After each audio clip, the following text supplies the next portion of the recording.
This is the context for why we are working hard and losing sleep. It cannot be business as usual because failure, my fellow Ugandans, is not an option. Failure, especially for this generation that has been raised under slightly better conditions than the 70s and 80s, failure can be catastrophic to the country and the future we need to shape for the economy and for our continued social stability. Therefore, in the last 12 days, we crossed through UK, very cold weather. I took pictures of these videos taking off for landing over Europe. We braved heavy turbulences and clouds over Chicago. I took pictures and videos which our producer will share with you. We braved minus 10 degrees in some parts of this world. Minus 10 degrees for someone like me who grew up raised at a farm.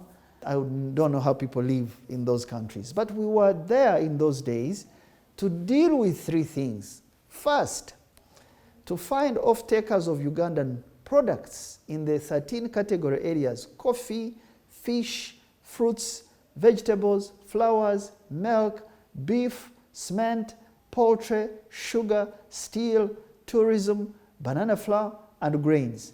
Each of these products has a price tag and a revenue target for increase under our committee. We added more products like chocolate because we found wonderful Ugandan chocolate consumed in Chicago, consumed in Washington.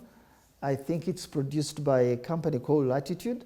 I hope they are the same Latitude Zero who own a recreation and hotel place in Makindye. Very nice chocolate. It was served in all our events, and I thank them and thank Endiro for that. In the UK, we know that tea and other forms of grain flour is already sold in ethnic markets. Ethnic markets are those markets of Africans or Indians that have tastes and preferences of our food. This means, though, that we have to understand and develop these markets better than we have done in the past. We have appointed trade representatives who have begun their work, especially in the UK, with market research to inform decisions on our exports to these markets and to help our farms sell with better precision. I use the word precision deliberately. I should use information. But selling, you have to have a sense of precision to really sell to a consumer. The UK trade representative, for example, our friend Mark Passey, is on top of this with a dedicated staff he has appointed to develop a full list of all those who buy from Africa so that we can know why they are not buying from Uganda and what we need to do to improve here, logistics, transport, standards to get into that market. This will help us target better. So this is one of the reasons why we were in these countries. Reason number two, to find partnerships for the 45 companies that we have put in our catalog for the year 2023-2028. We continue to expand this catalog. It's a start. We want 20,000 companies in this catalog of all stripes and kinds in the industrial and agro sector so that they are cleaned up, presented for partnerships. Now, of these 45, 26 came to Chicago, and we kept with some of them, especially the coffee ones. We went to Aurora with them. Some 10 attended the UK session. In Washington, D.C., it was the US hedge funds, the hedge funds that, keep money from insurance, from retirement, that invest these monies in productive sectors across the world. So those hedge funds, investment houses, oil and gas, energy, agriculture, finance, real estate, these are the people we met. There were not many Ugandan companies, I have to say, that attended our session at the Ritz-Carlton. It was a very expensive session. I thank our friends from Invest Africa who partnered with us to do this, and our friend, the trade representative, Mark Passey, who gave us these contacts to proceed. These Ugandan companies we went with are looking for equity partners to help them scale, to help them buy more from farmers. When you scale, you buy more from farmers. You buy more from the middlemen. To transport and store food in bulk, and to hold the sources of these products accountable to a particular standard. So if you source pineapples or mangoes from Masaka or Teso, you are held to a particular standard because the partner who has joined the firm buying from you requires a standard that is international.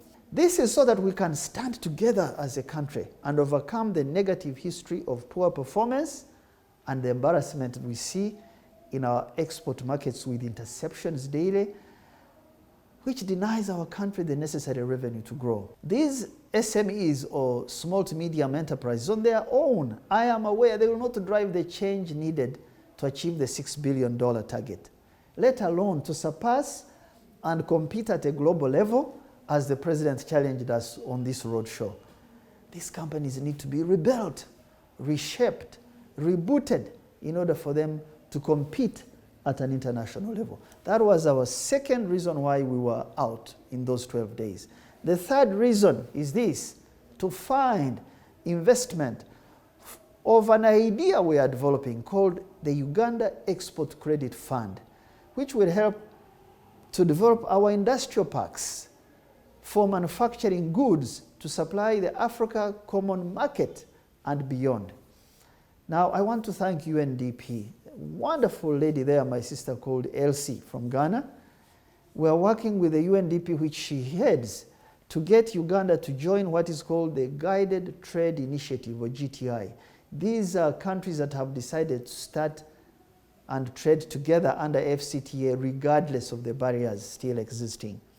2 weeks ago, before I left for these summits, we met a group of Algerian officials who are inspecting Uganda's dairy sector standards. They were looking for powdered dairy products under this market initiative. Wonderful, wonderful news for our country. The fund will help us. Once we have a way through to get this money, the fund will help us to underwrite big invoices at less than 7%. If I can get 7% on our market for supply of products to the West and in our region, wonderful success. These are the issues that drove us into these export and investment summits, and these are the issues that continue to energize us to do better than yesterday. Thank you, and have a great weekend. I'd like to hear from you. Please email us at info@tapmedia.com and visit our website at www.tapmedia.com.